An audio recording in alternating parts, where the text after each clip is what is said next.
Road पर निकलते हैं क्योंकि जाना तो उन्हें चाहिए था बाहर, खतरा तो उन्हें तुमसे है, तुम खुद बाहर जा रहे हो उनको बंद करके। और आजकल की लड़कियों के लिए कुछ पंक्तियां हैं कि तुम मेधा, तुम सबसे ज्यादा हंसती हो, तुम सबसे ज्यादा हंसती हो और सबसे बातें करती हो, तुम बेवजह नाचती हो और सबसे घुल मिल जाती हो, तुम औरों की जैसी क्यों नहीं हो, तुम अलग नजर क्यों आती हो, ये डर पैदा कर देता है तुम जो सबसे बेवजह भिड़ जाती हो। कुछ जलकर नाक सिकोड़ते हैं, कुछ दुखी होकर हाथ मसलते हैं, लेकिन तुम फिर भी सबसे प्रेम जताती हो। और लेकिन वो तुम्हारे जैसे नहीं है, वो तुम पर इल्जाम लगाते हैं, कपड़ों पर सवाल उठाते हैं, बातों से चरित्र हरण कर जाते हैं। तुम जो अपनी मौज में चलती हो वो बर्दाश्त नहीं कर पाते हैं, लेकिन तुम लक्ष्मीबाई ने सीता हो, तुम खुद कृष्ण की गीता हो, तुम लक्ष्मीबाई ने सीता हो, तुम खुद कृष्ण की गीता हो, और तुम फिर तलवार उठाती हो, फिर नए निशान बनाती हो और छुपा लेती हो पैरों के छाले हंसकर, केवल कदमों के निशा छोड़ती जाती हो, केवल कदमों के निशा छोड़ती। मेरा हमेशा अपनी माँ से एक शिकायत रहती थी कि तुम अपना ख्याल नहीं रखती हो।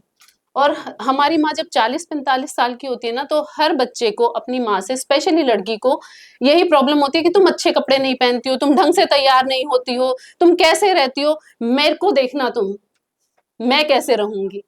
लेकिन as soon as we get married we start imitating our mothers. हम अपनी माँ जैसे होते हैं।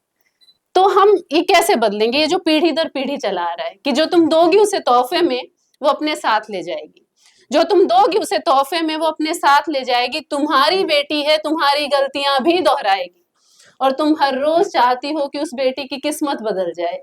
वो परछाई है तुम्हारी, तुमसे अलग वजूद कैसे पाएगी। बहुत बढ़िया, बहुत बढ़िया। और वर्किंग विमेन क्यों, बहुत सारी औरतें जो हैं वो क्विट कर देती हैं। ऐसा क्यों होता है कि जब भी कोई स्त्री अपनी घर की जिम्मेदारियां पूरी करके कुछ देर अपने लिए जीने को बाहर निकलती है, तो वो नौकरी करे या व्यापार या फिर हो कोई कलाकार, वो घर में रहने, रोड पर चलने और अपने साथ काम करने वाले पुरुष की आंखों में अपने लिए सिर्फ इज्जत देखना चाहती है।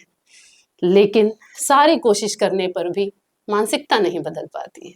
कुछ दिन जवाब देती है कपड़ों पर उठते सवालों का, नकारती है पीछा करती निगाहों को, पर फिर एक दिन या तो बेहया कहलाती है या बेबस होकर घर में बैठ जाती है।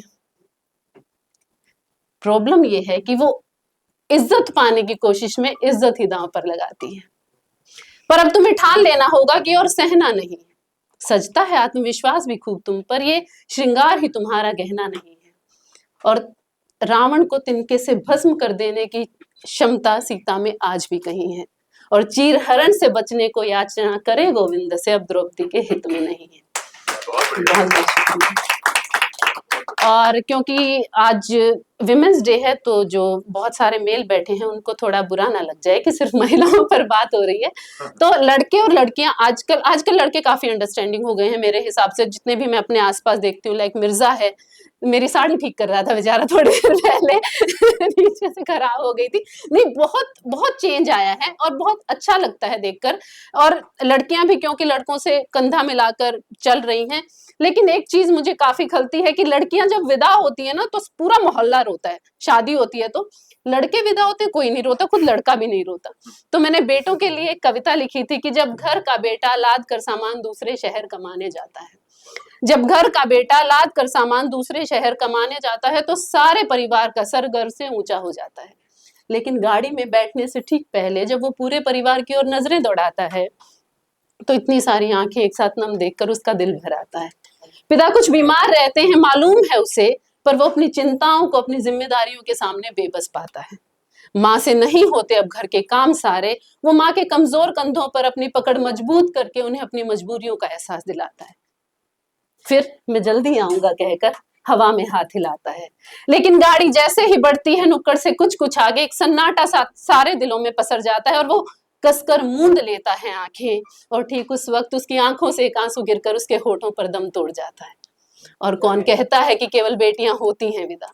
कौन कहता है कि केवल बेटियां होती हैं विदा? बेटों को भी एक ही दहलीज से नम आंखों के साथ न जाने कितनी बार विदा किया जाता है। बहुत बहुत शुक्रिया।